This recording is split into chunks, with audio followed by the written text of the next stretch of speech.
تأقلم. السلام عليكم ورحمة الله وبركاته. أنا خالد أحمد ودي حلقة من حلقات بودكاست تأقلم. شخصية النهاردة أنا مش هعرفها عموما يعني لأنه هو شخص أعرفه من فترة كبيرة جدا، ولكن ما كانش في بيننا تواصل إلا يعني في فترة بسيطة خالص يعني. فضيف النهاردة شخص معروف جدا في مجال البي آر، ولكن حلقتنا النهاردة مش تتكلم عن البي آر للأسف، أو يعني ممكن يبقى في سؤال اتنين كده بساط، لكن الحلقة كلها هتكون مخصصة أكتر ليك أنت كطالب جامعي، وليك أنت وأنت لسه مخلص ثانوي. معانا النهاردة مستر بي آر.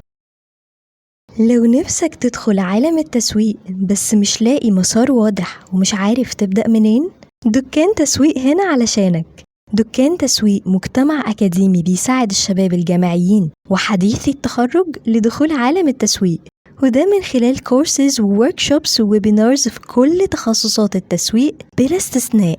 دكان تسويق مش بيديك معلومات نظرية بس، هو بيخليك تعيش تجربة مختلفة وتطبق اللي اتعلمته وتشارك أفكارك مع ناس شبهك. دكان تسويق بيمهد البدايات ليك كمسوق مبدع. تابعهم دلوقتي على الفيسبوك من اللينك اللي في بايو الحلقة. عمر عادل، ازيك؟ ايه أهلا بيك. الاخبار؟ الحمد لله والله. أنت إيه الأخبار؟ كله حلو. كله حلو. لسه معيد بقى وكل سنه وانت طيب. معيدين بس والله اتزنقنا وخلصنا العيد يعني. خدت اجازه اصلا، انا اتزنقت في التاسكات في العيد أصلاً. ما خدتش الاجازه أصلا يعني. بتمنى ان انا اخدها الفتره الجايه ان شاء وده الله. يخلينا نحس بطلاب الثانويه العامه اللي بيمتحنوا دلوقتي والازهريه بالظبط. بيمتحنوا دلوقتي، فربنا يوفقهم ويكتب لهم التوفيق في امتحاناتهم يعني عموما. انا متفائل باللي بيحصل الفتره الاخيره، حاسس ان الطلبه بقت متحمسه اكتر انها تعمل حاجه لحياتها. حاسه ان الاوضاع ابتدت تتغير، والفكره مش زي بتاعت زمان، زمان اهلنا. لا، الوضع اتغير قوي يعني. لازم تعمل حاجه، لازم تفرق شويه عشان تطلع الحاجات اللي انت محتاجها. ده اكيد. فان شاء الله نطلع اجيال حلوه قوي يعني. مش عارف يعني ده حاجه حلوه ولا حاجه وحشه يعني. انت مثلا خلينا نتكلم باستفاضه شويه. زمان كنت بتاخد الشهاده بتطلع تشتغل. دلوقتي أوكي. انت اصلا الشهاده زي ما بقول لك كده لفها واشرب او بالله واشرب ميتها، اوكي. فمالهاش لازمه. انت شايف ده احسن ولا اسوء؟ بص، انا تجربتي يمكن مختلفه شويتين ثلاثه، لان انا دخلت كليه اتفرضت عليا بسبب التنسيق والثانويه العامه. ولكن انا بابايا معودني من وانا صغير على الفرق، وانا كنت سباح اصلا، فبتعمل شخصيه فرديه كويسه قوي. فخلتني اتشجع شويه ان انا اخد خطوه، اشتغل بروموتر، اجرب ابيع تيكتس، اشوف الايفنتات والحفلات والمجتمع، الناس الاجتماعيين قوي دول بيعملوا ايه. حلو. فالحفركه دي اللي خلت الواحد بيتحرك وعايز يكتشف حاجات جديده. احنا اصلا بطبعنا في سن المراهقه ده عايزين نجرب حاجات كتيره جديده، كتيره جدا، وحاجات جديده، حاجات تضاف لحياتنا، لان حياتنا شويه وبيوتنا الشرقيه ملتزمه جدا جدا جدا. فانك تلاقي تجربه تطلعك بره الكومفورت زون اللي اهلك معيشينك فيه بتبقى حاجه حلوه. فبتنزل يلا نشوف، يلا نقابل ناس جديده. فبتلاقي نفسك ان انت دخلت في مرحله الدراسه، لا انا عايز ازود شويه كورسات، لا انا عايز انزل اشتغل واجيب قرش وابتدي اعمل بيه حاجه. فوصلت لمرحله ان انا بجيب قرش وانا لسه ما دخلتش كليه، دخلت الكليه وانا بجيب قرش. لقيت ان الجامعه انا بدرس حاجه، وان التعليم شيء كويس. لو انا ابتديت اخد الشهاده دي واوظفها، طب انا ما قدرتش اوظفها، استفاد من المهارات اللي انا بتعلمها في فتره الدراسه، بس انا محتاج حاجه ازيد. طب حقك، يلا دبلومه، يلا دوره، يلا تاخد ماجستير في التخصص اللي انت حابه، يلا جامعه مفتوحه، يلا خد سكولرشيب دور. بالمناسبه انا واخد 2 سكولرشيب في مجالين كلهم بيترابطوا عشان احقق اللي انا محتاجه. جميل. واحده في العلاقات العامه عشان ده تخصصي اللي انا بحبه وده شغفي، كده. لازم ابقى اكاديميا قويه طبعا. وحاجه تانية في البروجكت مانجمنت، عشان لما اجي اسس شركه تفيد الناس لازم ابقى فاهم فروم سكراتش انا هعمل ايه، ما ابقاش تايه. حلو. وده اعتقد حلقه النهارده طبعا. انت ازاي هتتاقلم بالستايل الجديد ده، بالترتيبات الجديده اللي انت محتاج تمشي عليها من غير لخبطه، من غير توهه. طول ما في ستبس وجايد انت رسمه لنفسك وفي حد بيوجهك، طول ما تلاقي ان الطريق اسهل كتير جدا، مش زي ما الناس القديمه ده القديمه جربوا يعني. طب احدده ازاي يعني؟ احدد الهدف بتاعي ازاي؟ وحتى انت قلت جايد او حد مرشد ليك، مين هيكون المرشد ليا وانا اهلي مثلا ممكن يكون في ريف، ممكن يكون في محافظه بس مش مهتمين بحته ان انت تدرس بره الكليه حاجه، فمهتمين بالشهاده اكتر. الاقي ده فين؟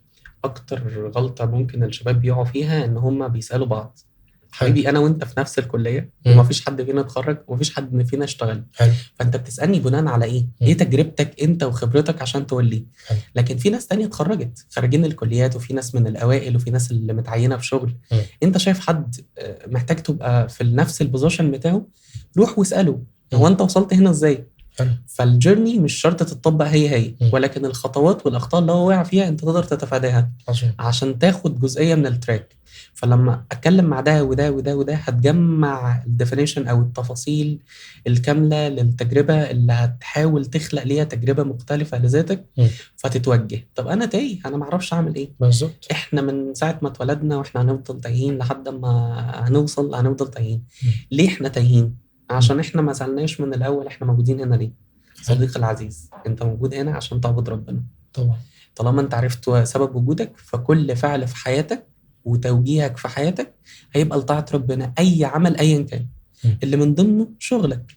شغلك ده لازم يكون بيعين الناس، لازم يكون بيفيد بلدك، لازم يكون بيفيد بيتك، لازم يكون بيفيد مجتمعك، لازم عشان تعين نفسك وتعين اللي حواليك وتكفي مسؤولياتك، عشان تخفف عن اهلك وترد لهم الجميل. كل الحساسيات دي هي المهمة عشان تعرف انت موجود ليه. طيب انت من ساعة ما اتولدت لحد ما هنروح لربنا، الجيرني في ناس كتيرة بتعدي علينا، أهلنا، وبعد كده هنروح نتجوز نفتح بيت، صحاب حضانة مش هم ابتدائي، مش هم اعدادي، مش هم سنة، مش هم جامعة، متغيرين قوي. طب الوحيد اللي مكمل معاك في القصة دي كلها ربنا وذاتك. أكبر استثمار ممكن تستثمره هو في نفسك. طيب أنا تايه يا عمر، أستثمر في نفسي إزاي؟ دور يا بابا، انت اعمل سيرش بنفسك. جوجل ما خلاش دلوقتي، السوشيال ميديا بقى فيها كل حاجه انت محتاجها. شات جي بي تي اساله وفضفض معاه هيتكلم معاك احسن مني. ده حقيقه. انا لسه مجرب جيميناي وانا جاي. بالظبط. هو عنده كم معلومات رهيبه هو محتاج يقولها لك. بس شطارتك بقى عشان تعرف تفرق بين المعلومه والتانيه، انت كل المصادر دي تبقى في نقط متجمعه فيها. انت بتاخد الحاجات، يعني مثلا في تشابه هنا وهنا وهنا وهنا، فاكيد دي نقطه صح طالما كلنا اتفقنا عليها. ابتدي جربها. طول ما انت على البر ولسه بتجمع معلومات، فانت لسه ما نفذتش على الارض. اول ما تنزل تنفذ هتكون تجربتك الخاصه. فاكر واحنا صغيرين يا خالد اول حاجه كنا بنعملها ايه؟ كنا بنحاول نتكلم، كنا بنحاول نمشي، كنا بنحاول نتحرك.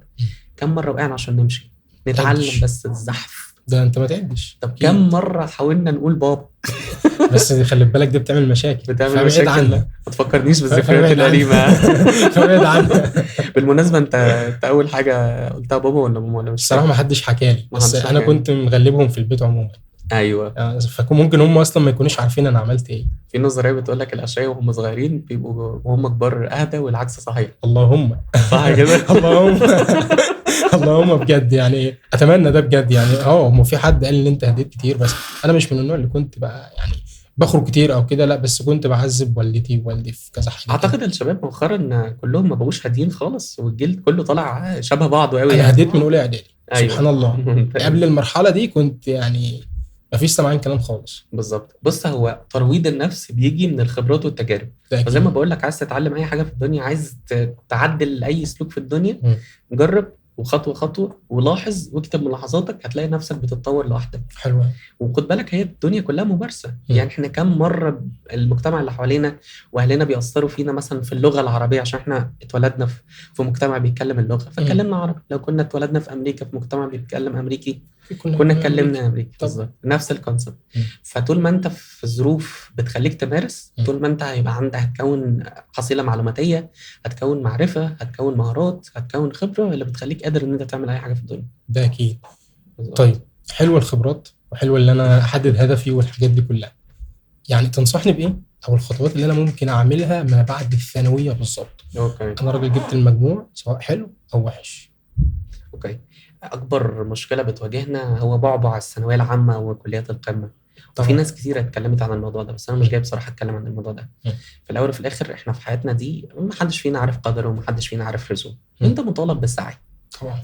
سعادتك حاولت في ثانويه عامه وجبت اخرك، انت مش هتندم، لان كده كده النتائج بتاعت ربنا. أكيد. بس شطارتك في تقبل رد الفعل او الفعل اللي حصل معاك عشان يبقى عندك رد فعل.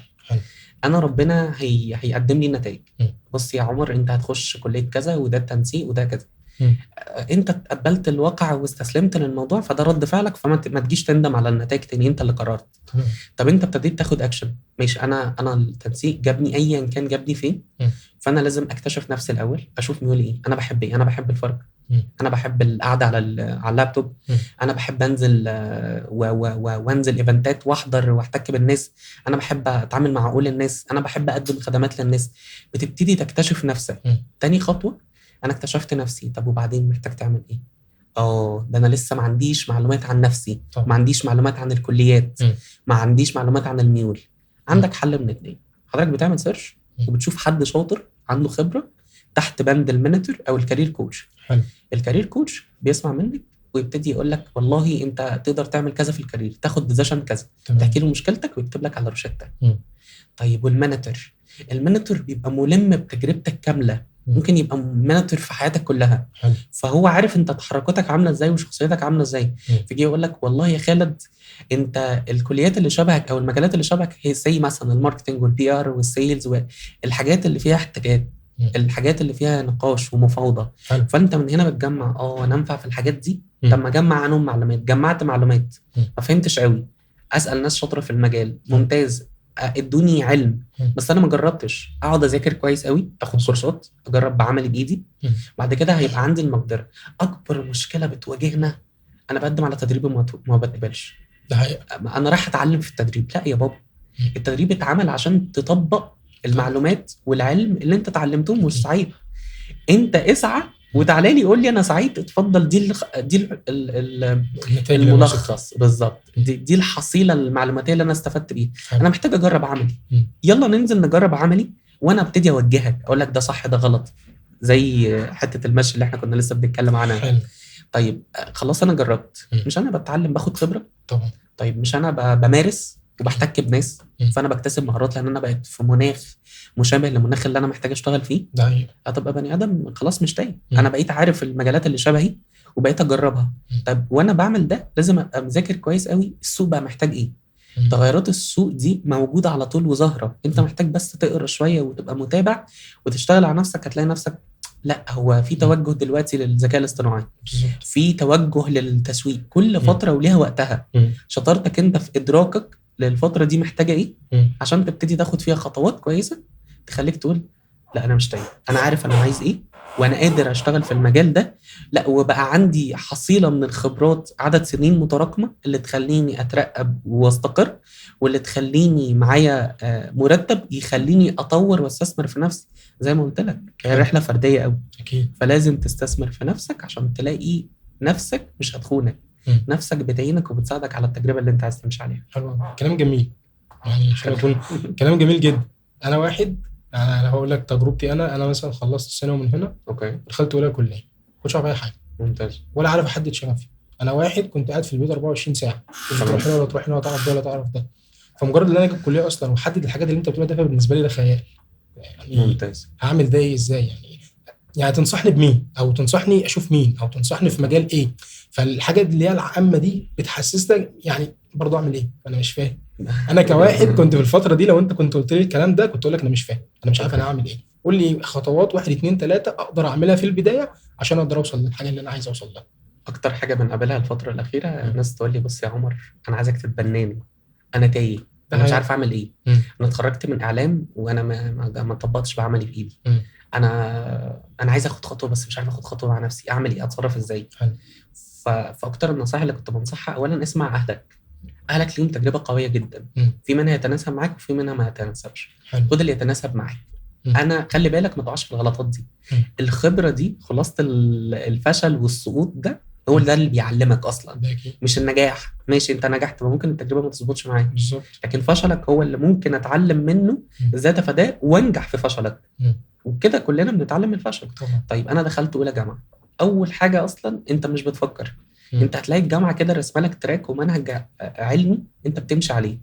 مش الجامعه دي مش فيها دكاتره طبعا، مش فيها طلبه اكبر مني في السن، في مراحل عمريه مختلفه، بخبرات مختلفه، بناس جربت قبل كده.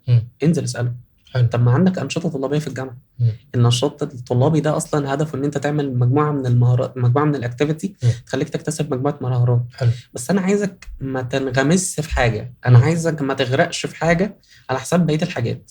خد من كل حاجه المعلومات وجمعها عشان يبقى عندك قدره على اتخاذ القرار. انا دلوقتي دخلت كليه تجاره، كليه التجاره فيها اقسام كتير، وانا مش عارف اختار انهي القسم الانسب ليه. انا هشوف انا بحب ايه. انا بحب الرياضه، لا انا ما بحبش الرياضه، خلاص يبقى انا هخش اداره اعمال. طب دلوقتي بقى في حاجه اسمها تسويق. طب التسويق فيها شويه ارقام، شويه ارقام اناليسيز مبلوعه، تحليلات، ماشي يلا بينا نجرب التسويق. طب ما انا بدل ما اروح اختار القسم واجرب التسويق ويطلع مش هو ده، ما نجرب من بره، نقرا يعني ايه التسويق اصلا، ازاي ابدا في مجال التسويق. انت مجرد فضفضتك مع جوجل دي ازاي ابدا في مجال التسويق والتسويق بيتكون من ايه، هتجيب لك اجابات كتير. ده كده. طيب انا لو عايز اعرف حاجه لازم اتواجد في المكان اللي فيه الحاجه دي. فاروح انا ما ينفعش اروح اسال على الفيسبوك وانستجرام يا جماعه احنا نبدا ازاي في الكارير. هتلاقي رياكتات وهتلاقي حاجات مريبه. لا صعب اقول لك انت عايز تعرف الكارير بتاعك ليه. ايوه يعني ايه كارير صح. كيف بدأ الخلق. كيف بدأ الخلق يا جماعه. بالظبط.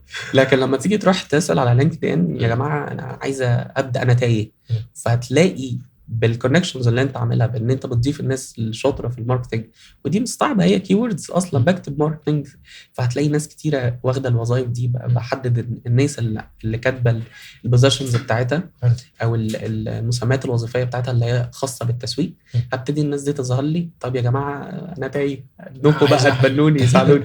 يقول لك والله تعالى انا ممكن اخدك معايا الشركه بس على شرط 3 شهور. 3 شهور ده اديك منهج تذاكره وتيجي تطبقه معايا. حلو. يستحيل حد ياخدك من وانت صفر. طبعا صديقي ايه الفرق بينك وبين اي حد تاني؟ لما انا ممكن اخد الشعب كله عينه وتدريبه. ايه الفرق بينك وبين الشخص التاني؟ الشخص ده بشر، الشخص ده ارض خصبه جاهزه انها يتزرع فيها. الشخص ده عنده شغف للتعلم، الشخص ده عايز يعمل حاجه، عايز يفرق، مش عايز يبقى زيه وزي غيره. فانت بتجبرني اجباري ان انا ما اعيشكش التجربه اللي انا عشتها، اسهل عليك الطريق. طيب انا دخلت الجامعه تايه، اعمل ايه؟ اسال ناس اكبر منك في السن خبره. تمام. اسال ناس عدت على نفس التراك او تراكس مختلفه يعني. اسال حد مر في التسويق ومر خد عينات عشوائيه بالمناسبه، يعني ما تروحش تسال بنت خالتك اللي في السعوديه التجربه مش هتعرف تطبق عليك. لكن في مجموعه من الاشخاص كل واحد هيمر بتجربه مختلفه. التجارب دي هتخليك تبتدي تكون وعيك.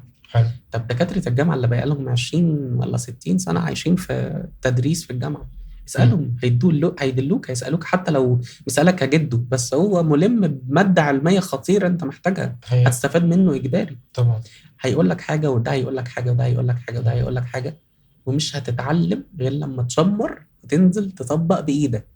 اتطوع في شركات، اتطوع في انشطه طلابيه.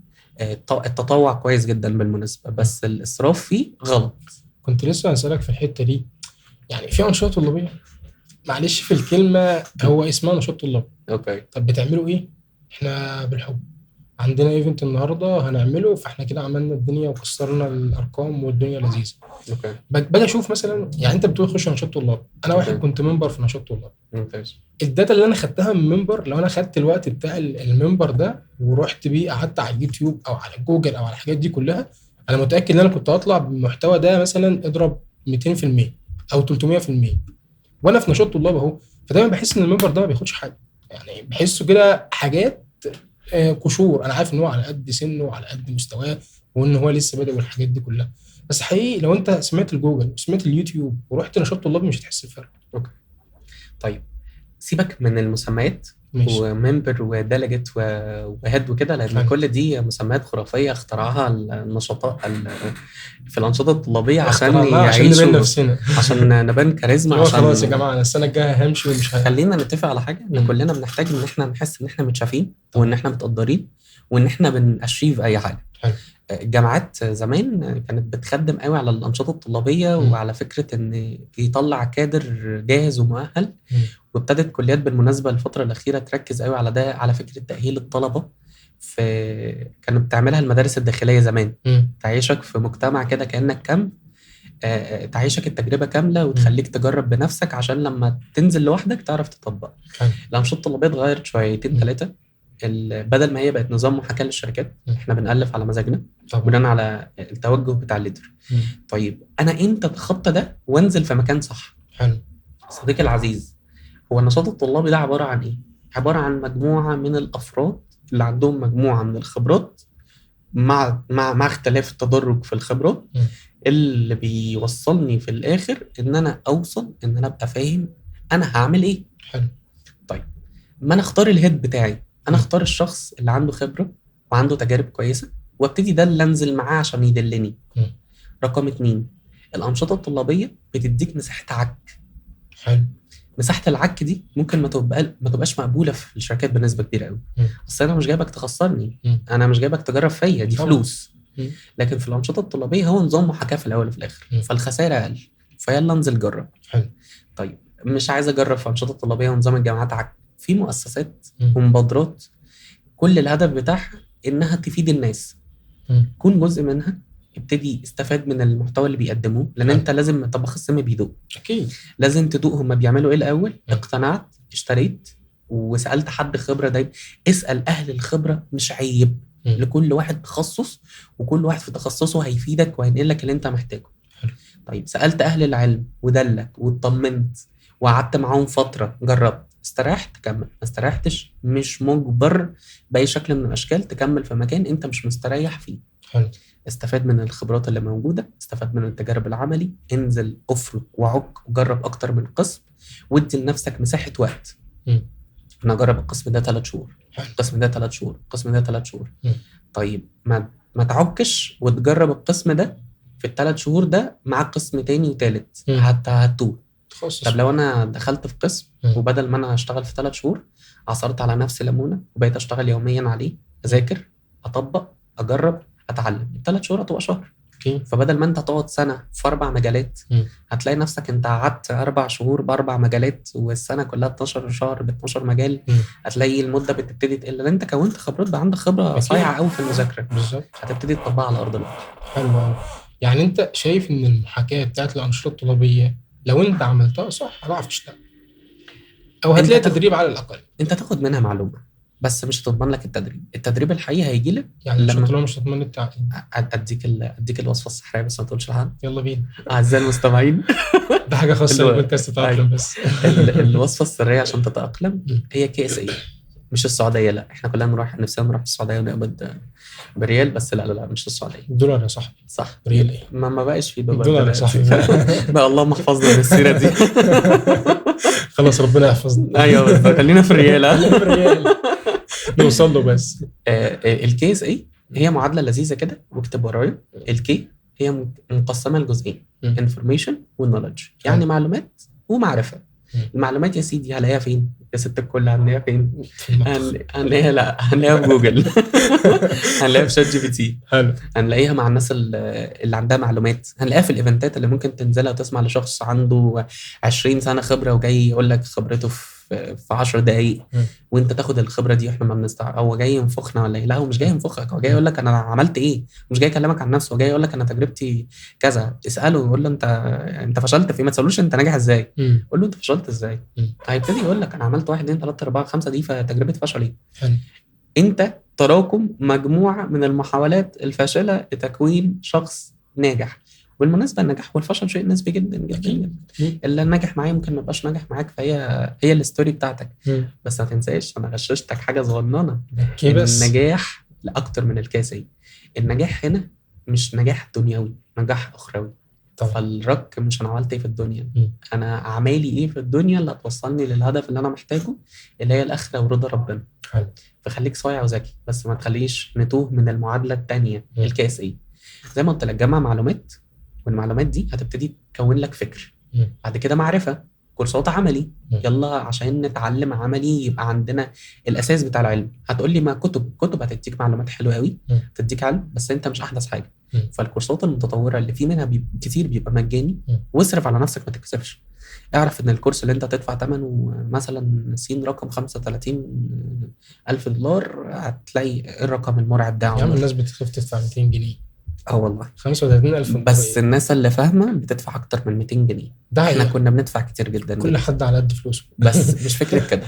أنا بحوش. احنا زمان لما كنا نحب نلبس نجيب كوتش جديد ترندي، ولما بنحب نجيب آيفون ولما نحب نجيب عربيه بنحوش وبنعمل الحاجات دي. ده حقيقة. بس صدقني الايفون والعربيه والحاجات دي مش هتجيب لك فلوس تاني. مم. لكن لما تيجي تاخد الفلوس دي وتستثمرها في كورس فتعلى في الوضع الخبروي وتعلى في المركز العلمي، هتلاقي نفسك انت السالري بيدبليكيت. انت مش موجود بره مصر بس، انت موجود بره مصر. انت غيرت العمله، لا انت غيرت حياتك. لكن لما بص النظره الضيقه بتاعت يلا اتسابق في رفاهيات الحياه، هتلاقي نفسك في رحله من العبث وكبرت وما وصلتش لاي حاجه. زي ما ناس كتيره بتوصل وتقول لك ده انتوا جيل فاشل. هم الناس دول اللي ما عملوش اي حاجه. احنا اللي فاشلين برضه يا جدو. ماشي يا جدو، مقبوله منك. فعشان نكمل المعادله هناخد المعرفه بتاعتنا، ناخد المعلومات والمعرفه. خد يا سيدي طبق الاثنين كده، اربطهم ربطه جاتوات زي ما بيقولوا، ربطه هدايا، وانزل طبق عملي. انزل جرب بايدك، انزل افرك، يلا انزل قول لهم يا جماعه انا عايز اتطوع. قدم على شركات، خش على الشركات، اعمل سيرش عن الشركات اللي ممكن تحب تبقى موجود فيها، وخش على الايميل بتاع الشركه، ابعت له ريكويست كده، بعد اذنك انا طالب في سن كذا، انا شغوف جدا ان انا اتعلم، انا محتاج ابقى معاكم، ادوني فرصه يا جماعه 3 شهور، ولما اثبتش نفسي مشوني وانا مش عايز منكم ربع جنيه. اختار الشركات القريبه منك عشان ما تصرفش فلوس. اختار الشركات اللي مواعيدها تتناسب مع مواعيد الجامعه. صديقي الفرق مش محتاج، آلاف الفرص موجودة وآلاف الشركات، وكل يوم بيفتح ستارت اب جديد. انت بس اللي عايز تنام على ظهرك في بيتك وتمسك الموبايل تشات وسكرول على الريلز. انا بحب الريلز قوي بالمناسبة، مالهاش علاقة يعني، بس بس مش كل حياتك ريلز، مش كل حياتك سكرولينج، مش كل حياتك شيرينج. حياتك بقت على السوشيال ميديا، فانت بعيد تماما عن الواقع. السوق متغير تماما. طيب وانا بطبق يا صديقي، وانا بطبق ده بتعرض لايه؟ بتعرض لمجموعه من المواقف اللي بتديني يا مهارات يا خبرات. هو انا السي في مكون من ايه اصلا غير معلومات، غير معرفه وعلم، ومجموعه خبرات ومجموعه مهارات، بنجمعهم كل على بعض وبنحط ايه السي في بتاعنا. السي في ده والتجارب دي كلها توصلني لمرحله الاي. كي قلنا information و knowledge. اس فور سكيلز، يبقى كي زائد اس بيساوي ايه؟ الاي اللي هي الابيلتي، اللي هي القدره. القدره دي ان انا اشتغل، ان انا اطبق عملي، ان انا انتج. طب انا وصلت لمرحله ان انا انتجت ونزلت اشتغلت في شركه، هل انا وقفت؟ دي سيركل هتخلص. طب انا محتاج اترقى، معلومات.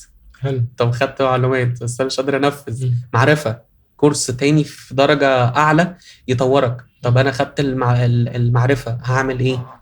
يلا يا صديقي انزل طبق تاني بقى في شغلك عشان تترقى.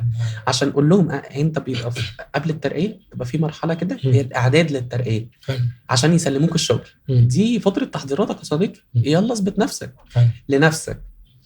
عايز اقول لك حاجه يا خالد والله من قلبي قوي، اكتر حاجه مجنناني الفتره دي هو السباق. صديقي انت مش عايش في سباق، وانت مش بتسابق حد، وانت ما فيش حاجه مفروضه عليك، وانك تبقى عادي دي حاجه نعمه من ربنا. ايوه انجح ازاي؟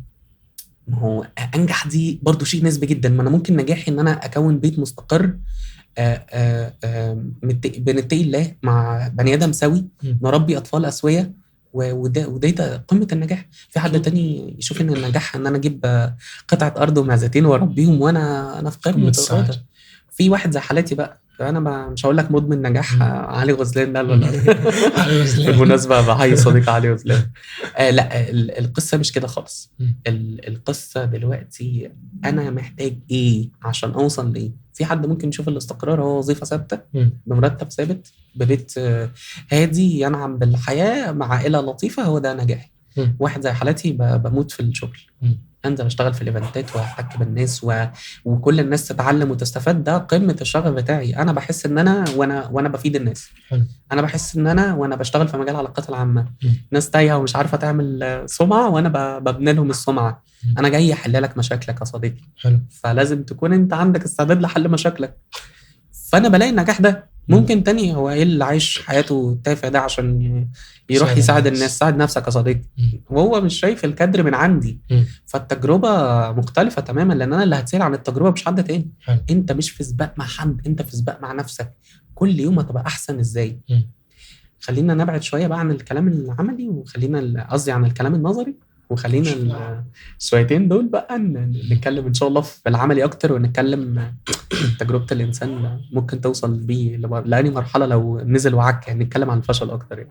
ماشي، يعني خلينا نتكلم عن الفشل. مفيش اكتر منه. والله. فيعني عمر، اول تجربه معاك في الفشل كانت عامله ازاي؟ ايه الاحراج ده؟ انا ايه بجد بما انك عايز تتكلم عن الفشل بقى مين وكده. الناس ده؟ ايه المجتمع ده؟ الفشل الاكبر اللي انا كنت مريت بيه ان اهلي كان راسمين لي تراك وانا مش عايز امشي في التراك ده. فكان اكبر فشل ان انا مش عمر، انا نموذج مثالي انا مش حابب ابقى عليه اصلا، لسباح بطل وبيلعب جمباز، جسم ممتاز، يا ربنا يرجعنا على خير. يا رب. ومذاكرة وتعليم، لأن والدي ووالدتي ربنا يبارك في عمرهم يا رب مدرسين، فحياة مثالية جدا. فأنا عايزك تبقى فورة، أنت لازم تبقى فورة زي بابا وماما. ده كان أول فشل في حياتي، إن أنا مش الشخص اللي هم مش الكاركتر اللي هم راسمينه. ده مش عمر. بالفعل كنت سباح وكنت شاطر جدا في السباحة، بس أنا ما كنتش عايز أبقى سباح. حلو. مش عايز أبقى بطل في السباحة. أنا بحب السباحة، بحب المية، بس ما أضيش فيها عمري.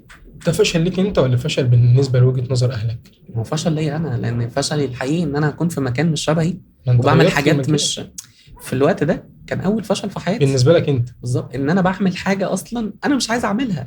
انا مجبر عليها، وفشلت ان انا اكون انا فشلت ان انا اصلا ابقى البني ادم اللي انا عايز ابقى عليه.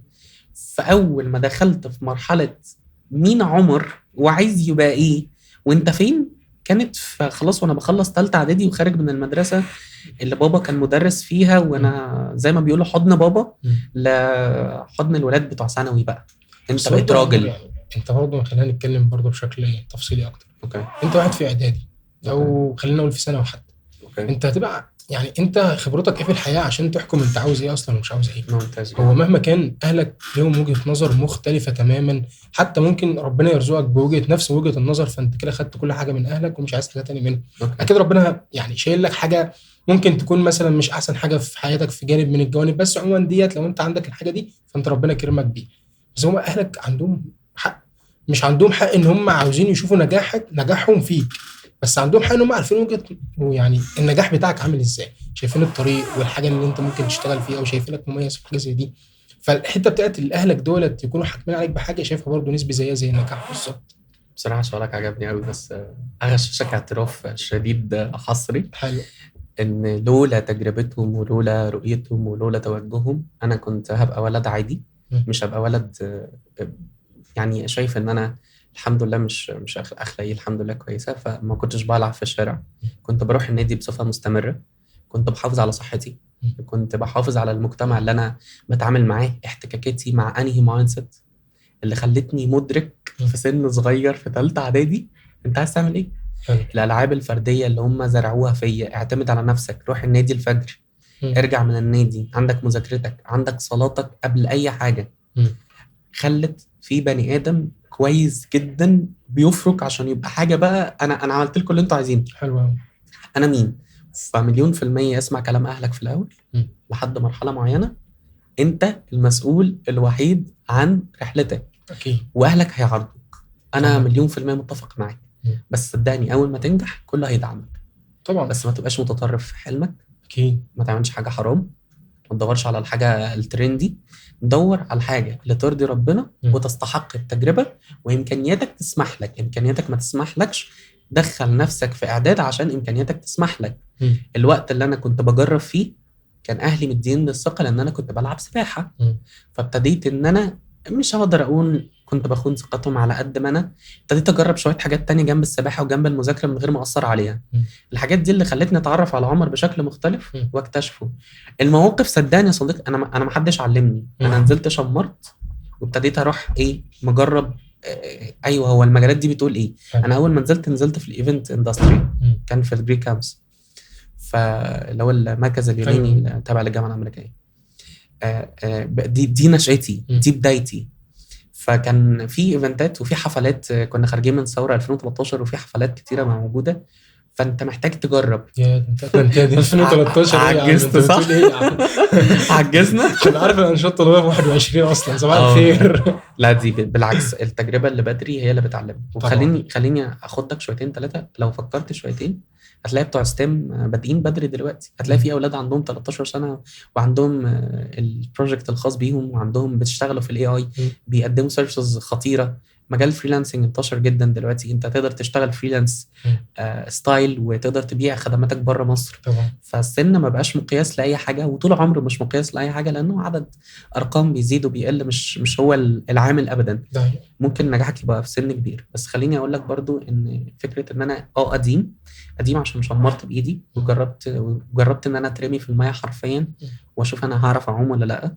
نزلت في مجال انا مش عارفه بس في مرونه، انت بعت هتكسب، ما بعتش انت فشلت. البيع والكلام مع الناس خلاني متدردح، خلاني اعرف اتعامل، خلاني اعرف اتكلم مع الناس، خلاني بعرف اسمع كويس، بعرف احتياج الشخص، بعرف احلل الشخصيه. ايه ده؟ إيه مش دي الكاركتر بتاع البي ار؟ تخيلت بقى. طيب انا مفاجأة دخلت في الكاركتر بتاع البي ار. بس انت اصلا عشان تيجي تعمل ايفنت، عشان تيجي تعمل حفله، مش محتاج تجيب تيم. هتشتغل في الريكروتمنت في الاتش ار، جبت التيم وعينته، يلا بينا انت هتدربهم. دخلت في حته التريننج، يلا بينا نقيم. بالظبط، تريننج بالظبط تريننج اند ديفلوبمنت. يلا بينا نقيمهم، يلا بينا نجيب تيم سيلز ويبيعوا، يلا بينا التيم تسويق ويماركت للحاجه كويس. يلا بينا يلا بينا يلا بينا يلا بينا. جربت كل حاجه في الايفنت مانجمنت اندستري، فبقيت انت قادر تحدد هو انا ايه اللي شبهي.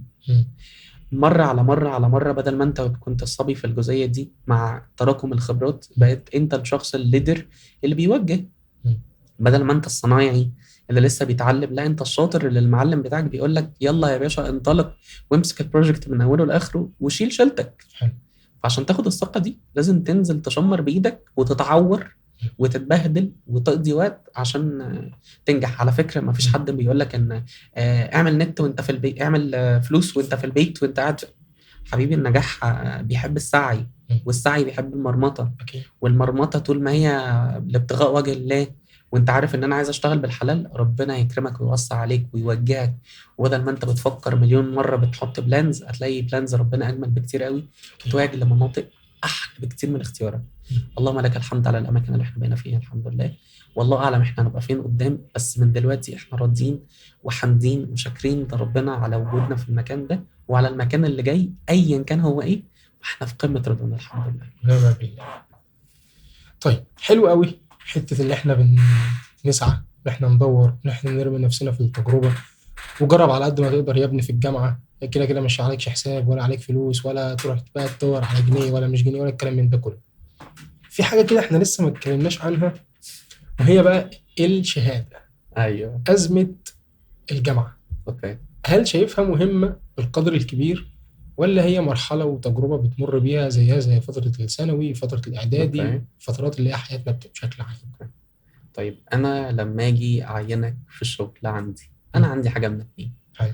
يا اما انا محتاج الشهاده بتاعتك بتقدير معين زي البنوك، حلو. يا اما انا شركه محتاج حد يغطي لي الرول ده، فانا محتاج خبره تغطي الرول ده. زي الفل. فلما تجيلي تقول لي انا فلوينسي في الانجليش وانا خطير ومفيش 3 زيي، اقول لك يلا نمارس، او يلا نعمل انترفيو بالانجليش ونشوفك هتعمل ايه. عملت معاك كونفرزيشن واديتني اللي انا محتاجه، يبقى هو ده اللي انا محتاجه. ما عملتش اللي انت محتاجه، يبقى انت مفايك السي في بتاعك، فمش ده اللي انا محتاجه وانا مش هعينك. لان انا مش هديك فلوس عشان تيجي تخسرني، انا بديك فلوس عشان تقدم لي. هتوصل في مرحله من المراحل، لما توصل لمرحله من الخبرات هيتقال لك رقم 1 عايز كام وهتقدم لي مقابل الكام ده ايه. ايه الاضافه اللي انت هتضيفها لي؟ ما هي دي خناقه الناس الشاطره بقى. ايه الفرق بين فلان وعلان؟ ده شغال على نفسه وده بيلعب في حته مختلفه عن الناس كلها. عمر بيعملها كتير قوي على الجروب. انت سالخ الناس ده كميه رسائل. قول لي لو انت مسكت الشركه عندها هتعمل ايه؟ بالظبط. صباح الفل. انا عايزك تعيش التجربه. انا فكره ان انا اعمل جروب محاكاه لبي ار سكول الشركه يعني، وان انا عايش الشباب في تجربه انت امسك الشركه، انت احلم وما تخافش، فكر. طب انا عايزك تغلط اصلا، انا مستنيك اصلا اسمع منك رد غلط عشان اقول لك الصح او عشان اوجهك تجيب الصح منين. حلو. لكن انا مش مطلوب منك ان انت تقول لي الصح. انت لو عارف الصح يلا يا باشا روح نفذ، انت مستني ايه؟ على قلبي زي العسل ان انا الاقي ناس شاطره وعندها تيجي تشتغل معايا. انا محتاج الناس بتوع العلاقات العامه والايفنتس. انا محتاج ناس عندها اصلا وقادره تشتغل وهتنفذ. حضرتك لو نجحت هديك عملاء، العملاء ما فيش اكتر منهم. اكيد. حضرتك نجحت انا نجحت، حضرتك فشلت انا هشيل معاك، بس هتبقى في الاول وفي الاخر دفعتني ضريبه فشلك. صديقي لو عايز ما تفشلش، لو عايز تتجنب الفشل، ذاكر كويس اللي انت داخل عليه واعمل بني ادم يستاهل التجربه دي، هتلاقي الدنيا اختلفت شويتين ثلاثه. حلو. عشان كده بقول لك يلا يا باشا، عيش معايا التجربه، جاوب على الاسئله، فكر، نظف الافكار الغلط اللي انت اكتسبتها من مرحله الجامعه، يلا بقى نبني على صح. بالمناسبه هنبني على صح قريب قوي قوي. ده في الانتظار يعني، حقيقي في الانتظار. هيبقى في حاجه اكسكلوسيف للبودكاست بتاع تأقلم ان شاء الله. يا ده هي جدا جدا بقى. إن شاء طيب الله. خلينا ننكش بقى عمر بقى في البي ار، بما انه واحد من كنت خايف من النكش ده. من احسن الناس اللي بنحبها في البي ار عموما. العفو. ايه البي ار ده اصلا؟ العلاقات العامه. طيب هتلاقي وشي بيطلع فراشات، فاحنا امان يا جماعه. حلو. العلاقات العامه هو مجال المهدور حقه في مصر. هو بيتكلم عن الصوره الذهنيه، هو بيتكلم عن السمعه. بمنتهى البساطه احنا بنشتغل على 7 حاجات اساسيه، 3 جوه الشركه و4 بره الشركه. ال7 حاجات دول بيندرج تحتهم كل حاجه في الدنيا خاصه بالمجال بتاع العلاقات العامه. ثقه، امان، انتماء. ال3 اشياء دول انا محتاج اطبقهم في الانترنال بي ار. الثقه والامان والانتماء انا مجموعه من الاكتيفيتي اللي بمارسها جوه الشركه عشان الشركه تبقى فيها بي ار صح، او تبقى تكتسب سمعه كويسه عند الموظفين، لان دي علاقه الموظفين بالشركه. رقم 2، الموظفين هم الصوره الممثله المشرفه للشركه. زي ما احنا فاكرين دايما السكرتيره اللي لابسه سكيرت قصيره وفيميل واو يعني اللي هو ما فيهاش غلطه، اللي هو بيرفكت بروفايل. لا لا لا لا، العلاقات العامه بتتكون من سمعه، والسمعه بتكتسب من الشكل، من الاسلوب، من الطريقه، من الحاله والتجربه اللي انت بتعيشني فيها. فلما انا اخش لك الشركه من اول ما ترفع عليا التليفون لحد ما اوصل الشركه وامشي، دي مرحله بيمر بيها مع خدمه العملاء، بيمر بيها مع السيلز، بيمر بيها مع الريسبشن، بيمر بيها مع الاوبريشن، بيمر بيها مع تيم التعاقدات، بيمر بيها مع ناس كتيره. لو كل شخص من الشخصيات دي كان واجهه مشرفه للمؤسسه بتاعته، بيتعامل مع القواعد بتاعت المؤسسه، ملتزم باخلاقياتها، قادر ان هو يعبر عن شكل المؤسسه بشكل كويس، سمعتها تبقى فين، هتشجع غيرك ان هو يتعامل معاك. فالسمعه شيء خطير جدا وحساس جدا عشان تعرف تشتغل. فده حاجه مهمه في الشركات مش مستوعباها، بتشغل فيها الاتش ار وبيفشل على الاغلب. لسه اسالك حالا، طب ما ايه الفرق ما بينك وما بين الاتش ار؟ الاتش ار اصلا بيشتغل على الشؤون الداخليه والروح الحلوه، والناس تكون شغاله وهي مرتاحه نفسيا والحاجات دي كلها. ايه الفرق ما بينك وما بين الاتش ار؟ ده قسم من الاتش ار كمان. بالظبط. الاتش ار الراجل مهتم بان هو يحول الموظف ده لشيء منتج يجيب فلوس او يحقق الجوب ديسكريبشن بتاعته. طول ما هو ملتزم بالجوب ديسكريبشن مش اكتر، هو ساتسفايد. لكن هو مش مضطر يلبس، هو لو في دريس كود هيلتزم بيه، لو ما فيش الدريس كود ده او مش مضطر فخلاص. لكن بتاع العلاقات العامه هيلبس الحاجه الانسب والامثل للمؤسسه اللي تخليها كويسه. الراجل بتاع الاتش ار بما ان احنا ثقافتنا مش مستوعبه البي ار كويس، فبيدخلوا الاتش ار في اكتيفيتي كتير عشان يوفروا فلوس. زي في اكتيفيتي كتيره في الاكسترنال بي ار بيدخلوا التسويق عشان يوفروا فلوس، لان هم مش مدركين قيمه وقوه علم العلاقات العامه في التأثير في السمعة بتاعت المؤسسة، لأنها تخدم. لو سمعتك كويسة هيجيب لك عملاء، لو سمعتك كويسة الموظفين هيقلل التيرن اوفر. يا اتش ار يا شاطر، ما انت عندك تيرن اوفر اهو مع انك شغال انترنال بي ار. بس يعني خلينا برضو اخدك في حته التسويق بصراحه يعني. اوكي. في شركات كتير ناجحه من غير بي ار، بس أوكي. ما شفت الشركه ناجحه من غير ما يكون في تسويق ناجح. اوكي. لو نفسك تدخل عالم التسويق بس مش لاقي مسار واضح ومش عارف تبدأ منين، دكان تسويق هنا علشانك. دكان تسويق مجتمع أكاديمي بيساعد الشباب الجامعيين وحديثي التخرج لدخول عالم التسويق، وده من خلال كورسز ووركشوبس وويبينارز في كل تخصصات التسويق بلا استثناء. دكان تسويق مش بيديك معلومات نظرية بس، هو بيخليك تعيش تجربة مختلفة وتطبق اللي اتعلمته وتشارك أفكارك مع ناس شبهك. دكان تسويق بيمهد البدايات ليك كمسوق مبدع. تابعهم دلوقتي على الفيسبوك من اللينك اللي في بايو الحلقة. ما هو ما فيش حاجة اسمها ما فيش بي ار، هو بيشتغل بي ار بس هو مش عارف انها بي ار. حلو. ده بقى ده أزمة ايه بقى؟ انت عرفت منين الشركة بتاعت التسويق دي اصلا؟ من التسويق، من سمعتها. بس من التسويق نفسه. اوكي. من طريقه التسويق من بتاعتها، الهويه بتاعتها والحاجات الديزاينز طيب اسالك التسويق ذات نفسه. اسالك سؤال. انت مهتم بالخدمه والمنتج بتاعها ولا باسم الشركه؟ على حسب. انت على الاغلب بتهتم بالخدمه. بس انا الكواليتي. كشخص، يعني مثلا انا كشخص كنت مبطل سكر مثلا، اوكي. فبالنسبه لي بلبن ده ما بيقدمليش خدمه، هو انا أوكي. اسم البراند. طب حلو. هيلث اند تيستي، ده تمام، ده خدمه، طب ليه؟ عشان لان هو الخدمه. بيخدمني. طب هل لو في منتج تاني بدل هيلث اند تيستي مناسب تستخدمه؟ ما اعتقدش الا لما اجرب بقى واشوف حد عجبك صح؟ فيدباكس يعني الكونسبت على الخدمه صح؟ ليه؟ طبعا. لان هو مش معلق معاك ذهنيا غير انه شخص بيقدم لك الخدمه. دلوقتي في كتير من المنتجات المقاطعه انت بتستخدمها، لا بس بتعلق بيها جدا عشان عندهم تيم بي ار شاطر، عشان علقك بالشركه، باسم الشركه، بهويه الشركه. فبقيت حاسس ان الجيرني بتاعت الشركه حلوه جدا. حلو. فانت متعلق بالشركه رغم انك ما بتتعاملش معاها، رغم انك ما حالياً بتستفادش من الخدمه والمنتج ما حدش بتاعها. قادر يحل المشكله. يعني انت عندك كل شركات المقاطعه دي بجمدانها بجبروت البي ار اللي فاهم ما هوش قادر يعمل حل. طب اسالك سؤال وترد عليه. احنا ليه مبطلين شركات المقاطعه؟ ليه مبطلين الشركات نشرب منها المقاطعة؟ او ناكل منها؟ لا ليه مبطلينها؟ ده حاجه دينيه. سمعتها ايه اللي حصل فيها؟ هي ما ضاعتش عشان نكون حقانيين، بس احنا سمعة الشركه ما تهدفش انها بتدعم شيء كنت لسه اقول مع لك ده الاسكس. عواطف مننا احنا وسياستنا احنا او ديننا احنا، واحده لكن الشركات دي شغاله بره عادي. واحده. انا دلوقتي مش احنا جمهور؟ حلو. الجمهور ده متعلق بالسمعه طبعا. طيب انا دلوقتي لقيت ان الشركات دي بتدعم حاجه ضد اخلاقيتي صح؟ هو انا اصلا الصوره الذهنيه دي او السمعه دي في قلبي وفي مخي طبعا. فلما برسم اتجاه حد حاجه كويسه هتعامل معاه. اكيد. انا وانت صحابي يا خالد. انا شخص انت بتحبني جدا وبتعزني، بس عملت معاك اكتر من موقف مش كويس. هتفضل تحبني بس هتتعامل معايا؟ اكيد لا. صح. طب لو انا بقدم لك خدمات كتيره وانا شخص وحش معاك بس انت محتاج خدماتي، هتضطر تعمل ايه؟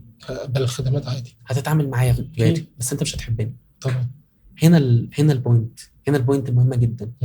انا بحب الشركه فانا هفضل متعلق بيها، فدايما هيبقى في حبل موصول للعلاج.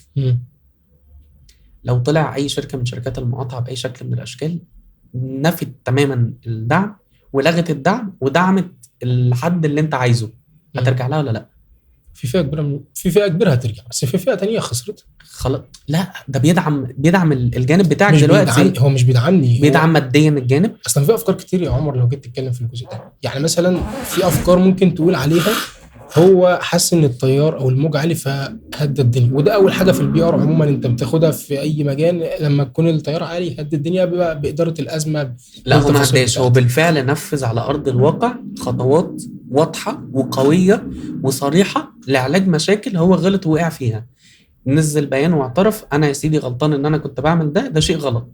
رقم 2 انا هحول دعمي من شيء غلط لشيء صح.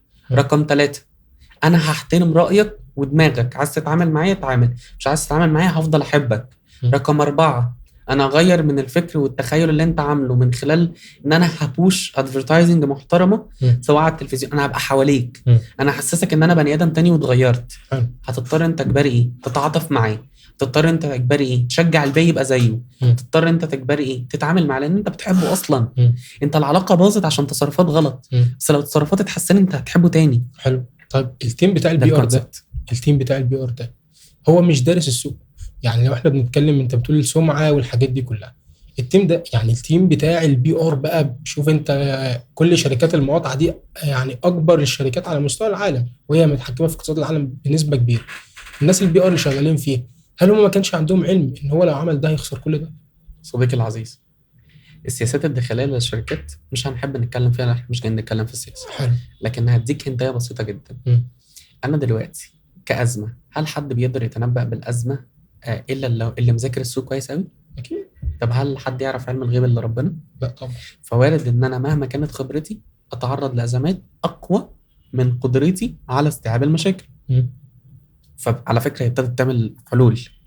يعني مثلا على سبيل المثال بدل ما هي كان السعر قليل هتبلكيت السعر عشان اعوض الخساره. بدل ما انا هقول لان انا سمعتي مش كويسه هبتدي انزل بيان ان انا ماليش دعوه بالمشاكل اللي بتحصل.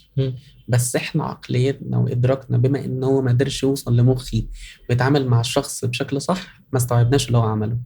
لكن لو الموضوع من الصميم اتغير صدقني لو البذره مش مظبوطه يستحيل انت تتجاوب مع الموضوع. ما ينفعش تغير سمعه شخص. انت لما يجي تسال عنك اول حاجه هتسال عنك ايه؟ انت مين اللي بيتعامل معاك؟ طبعا اهلك. لما نيجي نتجوز انت الناس بيتقال عنه ايه، الشخص ده كويس ولا لا، الجيران بتقول عنه ايه. طب لو انت عملت شيء غلط والشيء الغلط ده انت لسه مداوم عليه مش هيسامحوك طبعا. لكن لو انت بطلت الشيء الغلط ده واستبدلته بشيء كويس هيدولك فرصة 1,000,000%. هو ده الكونسبت اللي بكلمك فيه. فكرتني بحاجة كويسة برضو، ده اللي احنا بنشتغل عليه في الاكسترنال بي ار، ان احنا نسينا النقطة دي وكنت هزعل قوي لو فوتناها. الاكسترنال بي ار بنشتغل على 4 حاجات. بنبني سمعة، بنحسن سمعة، بنعمل بوزيشننج، بنعمل انتشار. ال4 حاجات دول اساسيين. حلو. عشان نقدر نعملهم هنواجه بقى اللي بيحصل الفترة الأخيرة. انا عندي مشكلة في سمعتي، انا عايز احسنها. عشان تحسنها لازم تعالج المشكلة من الجذور عشان تبتدي تتقبل الناس فكرة رجوعك او معالجتك للمشكلة. حلو. فكر كده، احنا زمان لما كنا بنيجي نترشح للانتخابات كنا بنعمل ايه؟ عربيات وبتلف على المحافظات ونوزع زيت ونوزع صبر. انا عايز احسسك ان انا منك، انا عايز اوهمك ان انا هدي لك كل الحاجات اللي انت محتاجها. انا خد بالك، هو المفروض البي ار يشتغل بشرف، بس هما بيشتغلوا بي ار بدائي وما ما يعرفوش اخلاقياته. ده سؤال كان جاهز، لو الشركه عملت حاجه غلط وضد اخلاق انا هشتغل فيها ولا لا؟ لا طبعا. هو انت محتاج سؤال ايه؟ هو انا اللي حاسبك ولا ربنا؟ ما اقصدش ده، يعني اقصد مثلا انت ضد الطيار، حد مثلا زي تامر حسني عمل، شوف انت لما عمل اعلان مش عارف ايه والكلام من ده كله، فجأة نزل بوست ولا اي حاجة حصلت. ليه؟ هو فهم دماغنا عشان نكون صراحة، وعرف الشعب المصري بيلعب على ايه او دماغه عاملة ازاي. ما بيعملش حاجة غلط. بالظبط. لا هو ما بيعملش حاجة غلط، دي الله هو أعلم. كان ماضي عقد من قبل كده، انا هحكي لك بقى. انا شفت العقد وشفت حلقة كاملة عن البودكاست بتتكلم في الحتة دي. بس حقيقي هو فاهم الشعب عاطفي بطريقه. انا اشتغلت معاه، هو حد سوي جدا، خير جدا، عملي جدا، بيحب بلده وبيحب يضيف، بيحب الخير قوي. يستحيل مش هيحترم جمهوره اللي عارف ان هو عمله، لان هو شبهنا اصلا. سيبك من الهاله اللي بتترسم، هو شبهنا جدا. فكره ان يتاخد عنه سمعه تشويهيه عشان تقلل من نجوميته، هو اتعامل بذكاء. يا جماعه انتوا شايفين ان دي المشكله، اهو ده الحل. خلاص، فين مش بتشتكوا من ايه؟ ما انا بقول لك فهم الدماغ، فهم الناس عايزه ايه وقدر يحقق ده. عنده علاقات عامه شاطرين، قدر يتعاملوا مع الموقف. بيان بهدوء قوي. بعد ما خد وضعه ابتديت عالجت المشكله سيمبلي، رجعت اتعاطفت معاه تاني. وغير كده كمان ايه، نزل في اعلان الناس اللي هو بتاع مستشفى وحاجات جميله. هو دايما بيعمل ده بالمناسبه، يعني هو بيعمل ده اكيد، بس بعدها بفتره بسيطه. فيعني شايف ان هي فيها بي ار اكتر ما هي فيها مع شويه بي ار صيع. والله العظيم محمد ثروت ده بجد صيع يعني، ده حقيقه.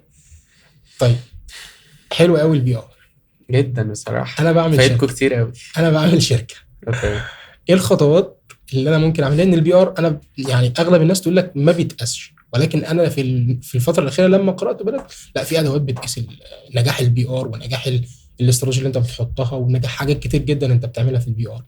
ولكن بتيجي تبص، انا كشركه مش قادر او لسه ستارت اب ما بهتمش بالحته دي. انت شايف دورها او اهميتها ايه اللي انا اركز فيها وانا لسه بادئ اصلا كشركه؟ بص، خليني اقول لك، لما انت تيجي تاسس شركه او لسه بتبدا، بص على حسب حجم الشركه، على حسب احتياجك للخدمات بتاعه المجال. حلو. طيب انا لسه باسس شركه، اول حاجه انا محتاجه اعمل ايه؟ انا محتاجه انتشر، محتاج يبقى ليا وضعي في السوق، محتاج الناس تعرفني، اذا انا هعمل براندنج. طب انا ليا علاقه ان انا الشخص المؤسس للشركه ده شخص معروف، يبقى انا هشتغل بيرسونال براندنج وبراندنج. طب دي ادوات من ادوات البي ار. مع البي ار ليها ادوات تراديشنال وفيها ادوات ديجيتال. من ادوات الديجيتال ميديا مونترنج، ميديا ريليشن، ميديا كلاينتس. طيب الادوات دي انا محتاج اوظفها، جزء منها براندنج عشان اعمل بوزيشننج او عشان اعمل انتشار. طب انا لما اجي ابدا شركتي لازم يبقى المسجز اللي انا بقول بيها في مسجز بي ار. حلو. لازم وانا بقول للناس انا مين وبعمل ايه، لازم ان انا ادخل لهم من الاحتياج بتاعهم. لازم اعرفهم ان انا هظهر للناس دي ازاي، الناس هتعرف عني ان انا معروف بايه. الناس اصلا اول ما تشوف الاكاونت والبيج بتاعتي ايه اللي هيبقى في ذهنها؟ السمعه والاثر اللي انت بتسيبه في الناس ده هو اللي بيدوم. فلو انت عايز تاسس شركتك وعايز تهتم قوي، ممكن تاخد استشارات ازاي تضيف قسم البي ار عندك في الشركه من غير ما تعين موظفين، او يكلم بي ار سكول. بالظبط كده. حلو. او يسمع بودكاست تأقلم مع عمر عادل مع عمر عادل غير اي بودكاست تاني. ايوه اكسكلوسيف. طب حلو. بالظبط. بس برضه في مشكله يا عمر، يعني الكلام اللي انت قلت ده انا باخده في كورسات الماركتنج عادي. حلو قوي. مش فاهم برضه انتوا بتعملوا ايه كبي ار سكول؟ كبي ار يعني مش بي ار سكول. لا مش بي ار سكول. كبي ار سكول ده حاجه ليها اصلا وقتها ان شاء الله يعني باذن الله. ولكن كبي ار انا الكلام اللي انت قلت ده حته براند اصلا في حته من ادوات المزيج التسويقي اصلا في الماركتنج. اوكي. فانت كبي ار جزء من الماركتنج مثلا. طيب البراندنج ما فيش حاجه اسمها سيكشن كامل، جزء من سيكشن كامل اكيد. في الماركتنج عشان نحسم الصراع ده. في الماركتنج في اجزاء متخصصه جوه التسويق بيبقى محتاجه بي ار كوردينيتور بينسق فيها الشغل. حلو. زي ما موجوده في بقيه الاقسام كلها. حلو. بتخدم على شغلك عشان تقدر تقدم المحتوى اللي انت محتاجه. كذلك في البي ار في اجزاء كتيره بتخش معانا في الكامبينز. في اجزاء كتيره بتخش في شغلنا بيبقى محتاجين ماركتنج كوردينيتور ينسق الجزء الخاص بالتسويق. فمش حاجه اسمها حد جزء من حد. حلو. ده قسم مستقل بذاته وده قسم مستقل بذاته. صديقي العزيز اللي انا بقوله لك ده على قد ما هو موجود في الكتب على قد ما هو بقى علم متطور. العلم ده مش هيقف عند حد. اللي صنع العلم ده هو شخص في الاول وفي الاخر مر التجارب وتوفى. جه شخص ضاف تاني على العلم وتوفى. فهي الفكره ان انت بتاخد الاساسيات بتاعت العلم دي وبالتجربه العمليه هي اللي بتخليك تطلع نتائج. اللي انا بقوله لك كبراندنج وكبيرسون براندنج لو عملته في مصر غير لما تعمله في السعوديه غير لما تعمله في الامارات غير لما تعمله في اوروبا. حلو. الفكره كلها ان الشخص بيبقى عنده خبره وهو بيطبق ده فبيقدمها لك بشكل مختلف يسهل عليك السكه ويخليك تقدم شيء مختلف. لو بتاع الماركتنج بيعرف يشتغل شغل البي ار ما كانوش عملوا اقسام في اكبر الشركات للبي ار. لو بتاع الماركتنج بيعرف يعمل بتاع البي ار كان حل الازمات ما محتاجش مشاكل. يعني قصدك العيب فينا؟ العيب في ادراج الناس للمجالات واستيعابها وبخلها في الاستثمار في حاجات هتنقل شركتها نقله قويه جدا. بس ده يرجع لكم انتوا عمر يعني الاهل البي ار ما شفتش حد فيكم بيقدم محتوى على السوشيال ميديا. اوكي.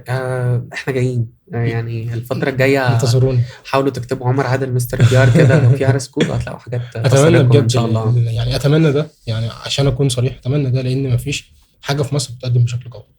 كل الكورسات اللي بتقدم كورسيرا ويوديمي والاستي بس كل ده حاجه اكاديمي بحت. بالظبط اكاديمي البحت يعني ما فيش كيس ستادي. حتى لو جاب لك كيس ستادي يعني كل الكلام ده مفهوم. انا مش محتاج ان انت تقوله لي اصلا.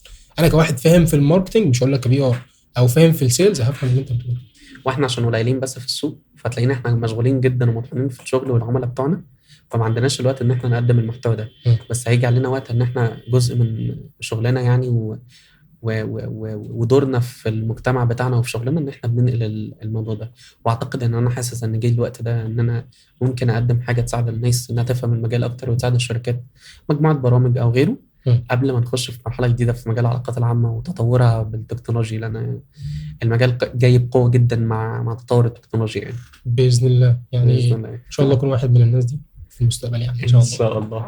ان شاء الله في حلقه تانية مع عمر عادل بس هيتكلم فيها عن البي ار بس لان في كميه اسئله وفي كميه شغف عايزين نعمله مع بعض يعني بشكل عام. هنحب قوي الناس تبقى كاتبه اسئله يعني ريت يعني يا ريت لو حد شاف الحلقه يكتب في الكومنتس وهيتعمل لايف خاص على البيج اللي انت يا باشا تكون موجود فيه. مفيش خاصه الناس التايهه الناس اللي لسه تايهه مش عارفه تعمل ايه وخدت الستبس بس مش عارفه تنفذ عملي. اعمل لهم جروب وتخش معاك في ايدك ويلا بينا. مفيش اي مشكله. عندنا التيم جاهزين اصلا. ده كده انا بشكرك جدا يا عمر على وقتك. انا كنت مبسوط معاك جدا. حقيقي والله مبسوط جدا ان انا شفتك تاني واتقابلنا اوفلاين بقى يعني. ايوه ده اول اخر مره شفتك فيها من 3 سنين وشهرين بالظبط. عشان تقدروا احنا مطحونين ازاي يا جماعه. ما كنتش اصلا تعرفني عموما.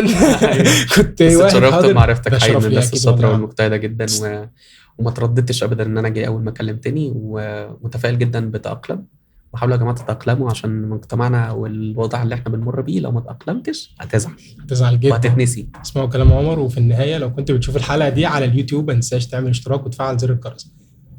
تقدر تحمل وتسمع البودكاست كمحتوى صوتي موجود على جوجل بودكاست وسبوتيفاي. انتظرونا في بودكاست جديدة من بودكاست تأقلم. دمتم غير مشتتين. تأقلم.